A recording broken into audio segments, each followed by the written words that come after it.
A millionaire asked his black maid's 12-year-old daughter to play the piano for fun, but she was a musical prodigy. "Sophia, come here now," Robert Whitmore shouted from his Italian leather armchair, interrupting the lively conversation he was having with his millionaire guests. The 12-year-old girl was helping her mother, Carmen, serve canapes in the luxurious living room of their Beverly Hills mansion. The girl approached timidly, her hands still wet from washing dishes in the kitchen. Around her, 6 men in suits and their wives covered in jewelry watched her with that look she knew so well, a mixture of curiosity and disdain. "My friends are bored," Robert declared with a cruel smile, gesturing toward the Steinway grand piano that dominated the corner of the room. "How about entertaining us a little? I understand your mother said you play the piano." Victoria Whitmore, the millionaire's 16-year-old daughter, giggled maliciously from the sofa. "Daddy, she can barely read. How is she going to play the piano?" The guests chuckled, approving the joke. Sophia felt the heat rise to her neck, but she maintained the upright posture her mother had always taught her. Carmen appeared at the kitchen door, her face tense with worry, but she didn't dare intervene. She knew very well where her place was in that house. "Come on, girl," Robert insisted, clapping his hands impatiently. "Play something simple. Maybe Happy Birthday. My friends will love to see how hard you try." What those millionaires didn't know was that Sophia had woken up at 5 every morning for the past 8 years to practice on the piano in the abandoned church 6 blocks away where Father Martinez let her in before work. Her small, calloused hands weren't just from helping her mother clean. Sophia walked slowly to the piano, her worn sneakers making noise on the immaculate marble. She sat down on the padded bench and adjusted the height, ignoring the condescending whispers behind her. Robert crossed his arms, already anticipating the cheap entertainment he would get from the girl's failure. Victoria recorded everything on her cell phone, eager to post it on social media later. For a moment, Sophia hesitated with her hands on the keys. Then something changed in her eyes, a silent determination that only exists in those who carry secrets too powerful to be revealed before the right time. If you've ever witnessed the exact moment when someone who has been underestimated is about to silence all their critics, then you know that the silence before the storm always carries a special energy. Don't forget to subscribe to the channel to find out how a 12-year-old girl turned humiliation into something those millionaires would never forget. The keys of the Steinway gleamed under the light of the crystal chandelier as Sophia adjusted her posture on the bench.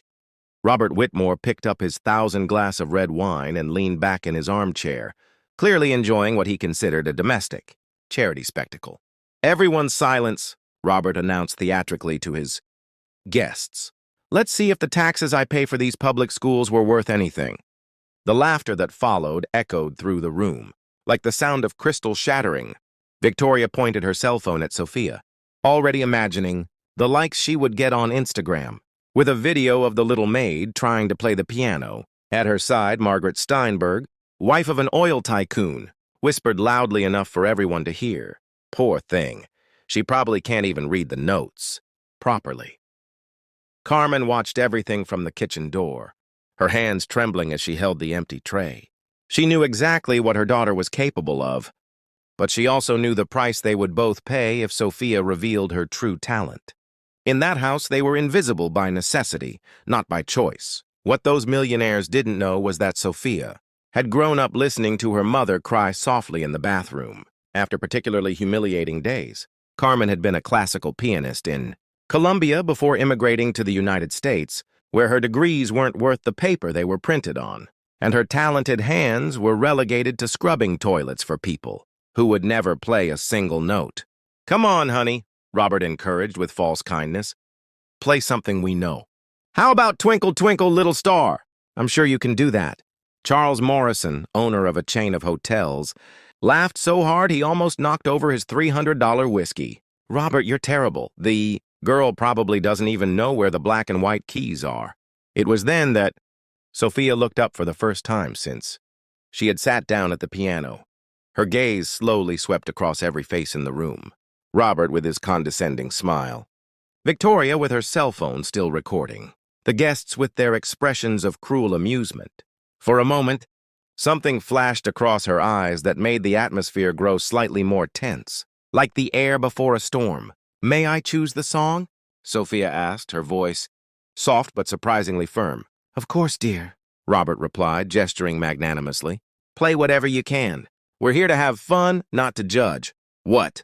What Robert didn't know was that every morning while he slept in his $15,000 king-size bed, Sophia walked 6 blocks in the cold to practice on the off-tune piano at St. Michael's Church. Father Martinez, an old Colombian who recognized the girl's talent, gave her access to the instrument in exchange for a few hours of cleaning. He also didn't know that Carmen spent her only $15 a month on used sheet music that she bought from a street vendor, hiding them in the back of her closet as if they were stolen treasures, or that Sophia practiced piano silently at the kitchen table, every night after they finished dinner, her hands moving over imaginary wood as she listened to recordings on the broken cell phone Carmen had found in the trash and repaired. Victoria laughed again, bringing the phone closer. Dad, this is going to go viral on TikTok.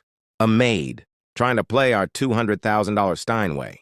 $250,000, Robert corrected proudly. But who's counting, right? As the guests continued their cruel jokes, Carmen closed her eyes at the kitchen door. She knew her daughter was about to make a decision that would change their lives forever.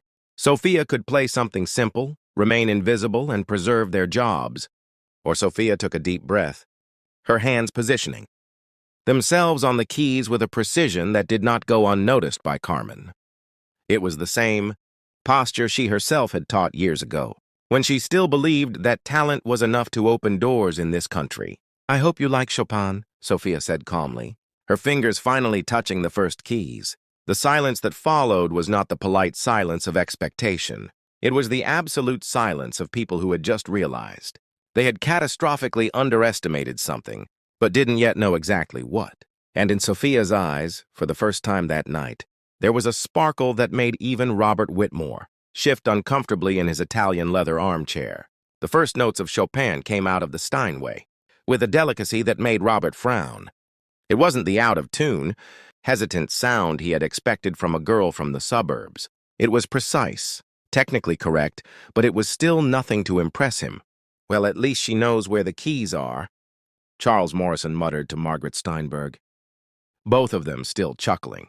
Victoria continued recording, already imagining the ironic caption she would post. When your maid thinks she can play classical piano, Sophia continued playing the nocturne in a flat major, her small hands navigating the keys with a familiarity that began to catch his attention. Robert leaned forward slightly confused. The technique was surprisingly good, not perfect, but definitely beyond what he expected from someone who learned in public school. What Robert didn't know was that Sophia had spent the last 8 years waking up at 5 in the morning, walking 6 blocks in the cold of Beverly Hills to St. Michael's Church. Father Martinez, an old Colombian who had been a conservatory pianist in Bogota before immigrating, recognized the girl's raw talent. The first day, she showed up asking to just play a little, please. All the while Carmen cleaned the Whitmore's mansion, Sophia practiced on an out-of-tune piano from 1972, her small hands reaching for octaves that were still too big for her. Father Martinez not only allowed her to practice, he taught her, sharing decades of musical knowledge he had stored up since leaving his career to serve the Latino community of Los Angeles. Maid, he would say, talent knows no zip code, but discipline. That's what separates the dreamers from the artists. As Sophia reached the first climax of the piece, something changed in the atmosphere of the room. The guests stopped talking. The sound coming from the piano was no longer just technically competent.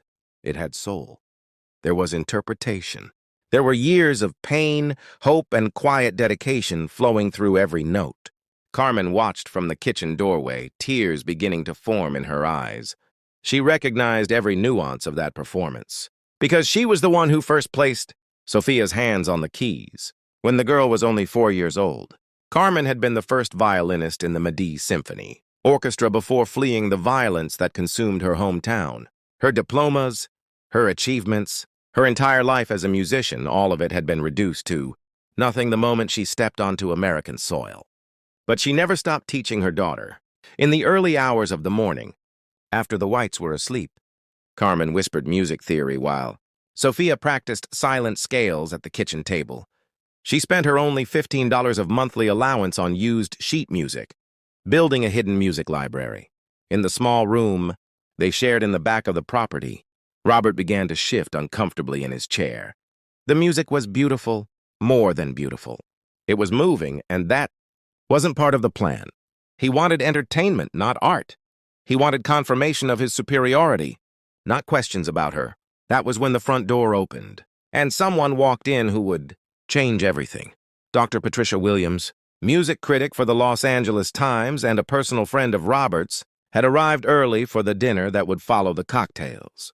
She stopped in the foyer, frozen by the sound coming from the main room.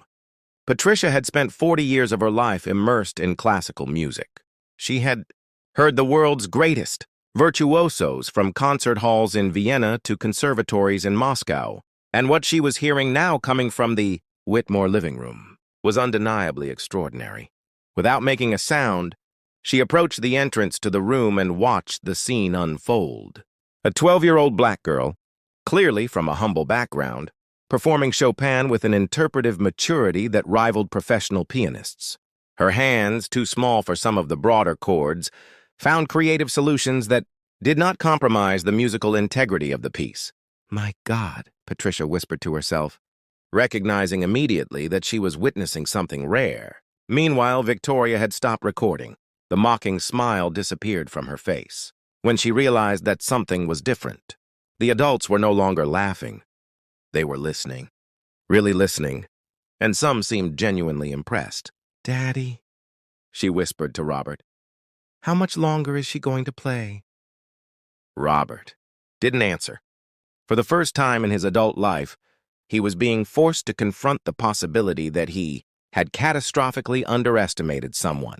The music coming from the piano wasn't just good, it was exceptional, and it was coming from a source that his prejudice had categorized as impossible. Sophia was nearing the end of the nocturne, her hands dancing across the keys with a confidence that grew with each bar. She could feel the change in the atmosphere. She could sense that she had earned the audience's genuine attention. But what they didn't know was that Chopin was just the warm-up.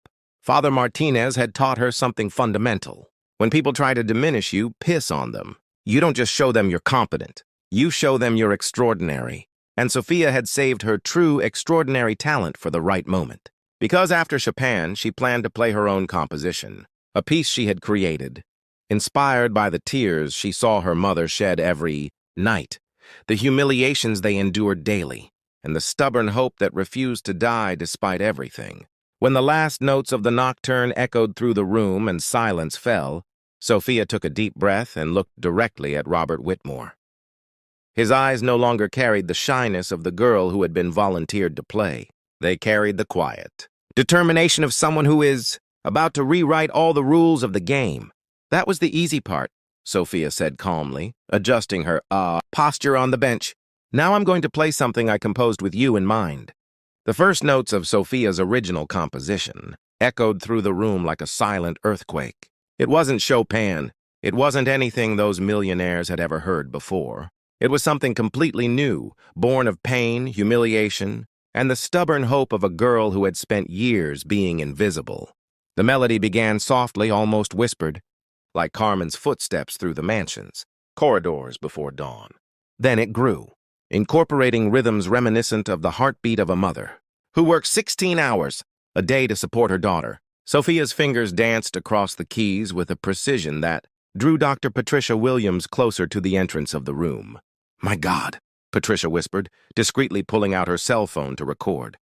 In 40 years as a music critic, she had rarely witnessed such compositional maturity in someone so young. Robert Whitmore had stopped, drinking his wine. The liquid remained suspended in the air as he tried to process what he was hearing. This wasn't just music. It was a complete narrative, a symphony of experiences he could never fully understand, but which touched him in an inexplicable way. Victoria slowly lowered her cell phone. The video she had planned to post, mocking the little Maid, now showed something completely different. It showed an artist, a true artist, performing an original masterpiece while she, with her years of expensive private lessons, could barely play Furious without making a mistake. The composition evolved into a more complex movement where Sophia incorporated techniques she had secretly learned from Father Martinez. Jazz harmonies superimposed on a classical structure, creating something unique that spoke directly to the soul of the listener. Carmen had approached the kitchen door, tears streaming down her face. She recognized every note, every pause, every crescendo. That song told their story. Mother and daughter, fighting against a world that insisted on diminishing them. Charles Morrison had stopped mid-sip of whiskey. Margaret Steinberg held her breath. The other guests were completely mesmerized by what they were witnessing. It wasn't possible. A 12-year-old girl from the suburbs couldn't be playing with such mastery? Then Sophia took the music to a level none of them were prepared to hear. Her small hands executed a passage of speed and technical complexity that rivaled the world's greatest virtuosos. The 250,000 Steinway was finally being played by someone worthy of its potential. Dr. Patricia Williams entered the room completely, not caring about social etiquette. "Robert," she whispered urgently, "do you know who that girl is?" She's my maid's daughter," Robert replied, his voice sounding strange and distant. "Robert, I need to talk to her immediately. What we're hearing, it's extraordinary. This girl has a talent that comes once in a generation." The climax of the composition came like an emotional storm. Sophia channeled years of silent humiliation, of dreams whispered in the dark, of waking up at 5 in the morning to practice on an out-of-tune piano. Each note carried the weight of injustice and the strength of resistance. Victoria realized with growing horror that she was the one who had insisted that Sophia play. She was the one who had recorded everything, inadvertently documenting her own embarrassment. The video on her cell phone now clearly showed her arrogance, being shattered by a display of talent she could never hope to achieve. When Sophia executed the final movement, a passage that incorporated elements of Colombian classical music that Carmen had taught her in secret, the emotion in the room was palpable. There was something deeply unfair happening there, and everyone knew it. Robert Whitmore, accustomed to being the most important person in any room, found himself completely diminished by a girl he had treated as cheap entertainment. Worse, he had done so in front of Dr. Patricia Williams, one of the most respected music critics on the West Coast. The last notes of the composition echoed through the room like a final judgment. The silence that followed was absolute, not the polite silence of expectation, but the stunned silence of people who had just witnessed something that completely defied their worldviews. Dr. Patricia Williams was the first to break the silence, initiating a slow, reverent round of applause. "Extraordinary," she said, her voice heavy with professional and personal emotion. "Absolutely extraordinary." Sophia remained seated at the piano, her small hands still on the keys, staring directly at Robert Whitmore. There was no arrogant triumph in her eyes, only the quiet dignity of someone who had just proven a fundamental point about human value and hasty judgments. "That song," Sophia said quietly, "is called Invisible. I wrote it thinking about all the people you see every day but choose not to really see." Robert swallowed hard, finally understanding the full extent of his ignorance. He had treated a genuine musical prodigy as domestic entertainment. Worse, he had done so deliberately to humiliate her. Carmen approached her daughter for the first time without asking permission. Unconcerned with class protocols, she placed her hand on Sophia's shoulder with a pride she could no longer hide.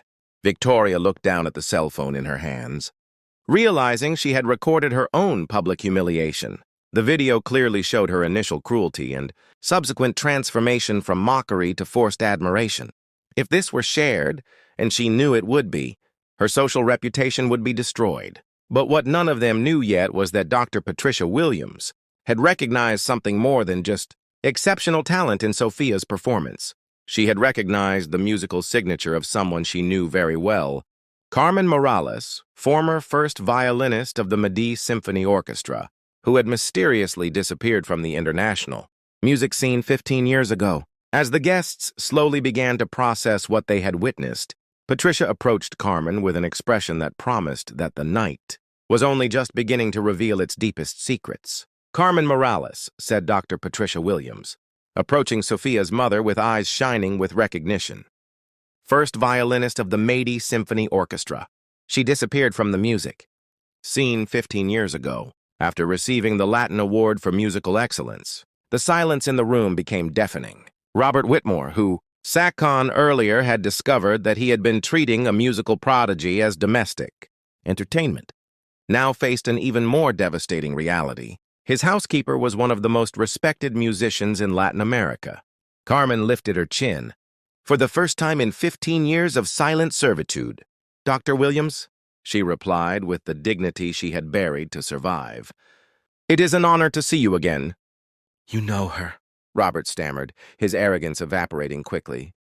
Patricia turned to him with a look that could freeze hell. "Robert, you had one of the greatest musicians in the hemisphere, cleaning your toilets for 15 years, and your daughter, one of the most promising prodigies I've ever seen, serving your canopies." Victoria, still holding the cell phone that had documented her own social downfall, watched in horror as her privileged life crumbled in real time.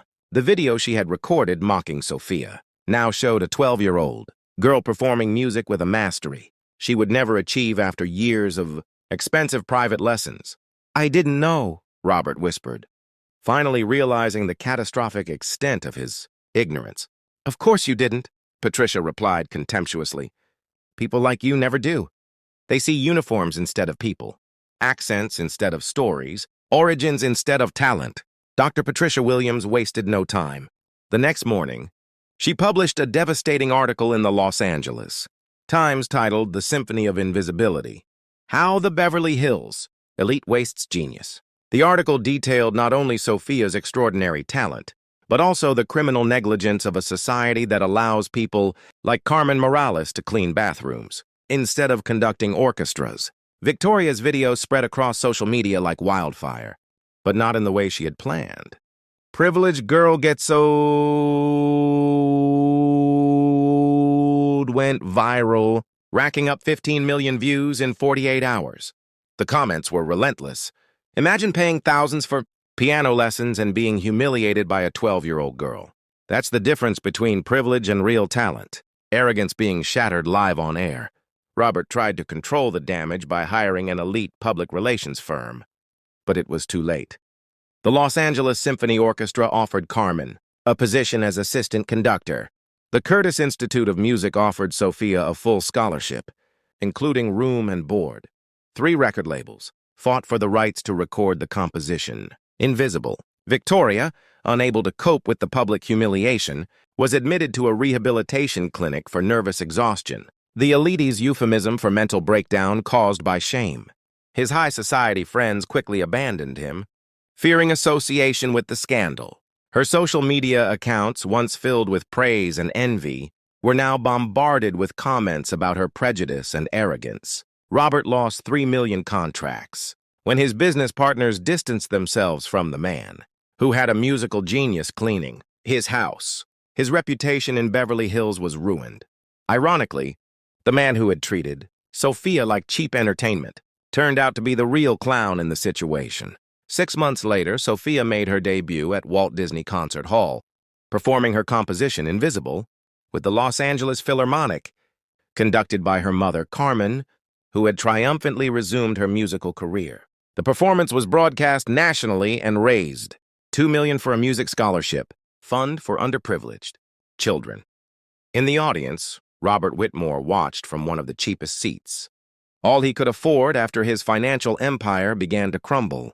He had tried to sue Patricia Williams for defamation, but found that every word of her article was legally sound.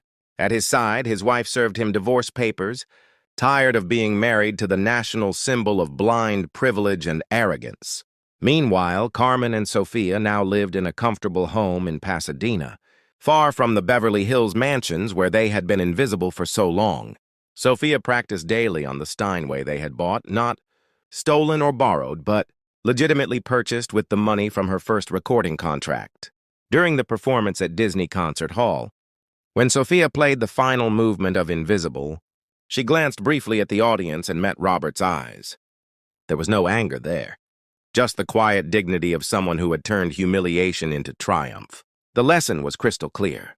Robert had tried to use Sophia as cheap entertainment to impress his rich friends. Instead, she used her own talent to show the whole world who really deserved to be invisible. True justice was not destroying Robert Whitmore. It was building something magnificent that he could never understand or achieve. While he languished in the social irrelevance he had tried to impose on others, Sophia and Carmen built a musical legacy that would inspire generations. Today, 5 years later, Sophia is considered one of the most promising young composers in the United States.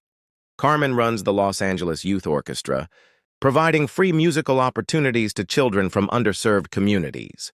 Victoria still lives in seclusion, her social media career permanently destroyed by the video she recorded herself. And Robert, well, he finally learned the true meaning of the word invisible. It's not about being ignored, but about being irrelevant. The difference is that Sophia chose her invisibility as a strategy.